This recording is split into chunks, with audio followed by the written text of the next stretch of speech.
যে দেশে আজকে এখানে আবার রোদ্রের মধ্যে একা একা কাজ করছে। দেশি বিদেশ যারা আসবে তারা বিদেশে এসে কি ভালো থাকবে না কষ্টে থাকবে? যেমন আমরা ইলেকট্রিশিয়ান কাজ করি, এখন এসে মশলা বানাই, রাজমিস্ত্রি কাজ করতে, এটা ব্যাড লাক। বাট আচ্ছা, কাজের ক্ষেত্রে কাজকে কি শরম পাওয়ার? অফকোর্স যে কোনো কাজকে সম্মান করতে হবে, তাকে শ্রদ্ধা করতে হবে, শ্রদ্ধার সহিত করতে হবে, অবশ্যই এটাকে সম্মান করতে হবে। কারণ হচ্ছে এটা আমার রিজিক।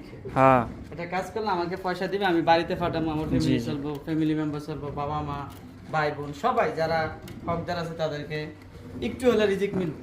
তো যারা বেকার আছেন তাদেরকে আমরা এটাই বলবো, আপনারা যে কোনো একটা কাজ শিখেন। হ্যাঁ, আপনাদের অবশ্যই আপনাদের জীবনের লাইফের সাথে কোনো না কিছু দরকারি ভাবে আসবে।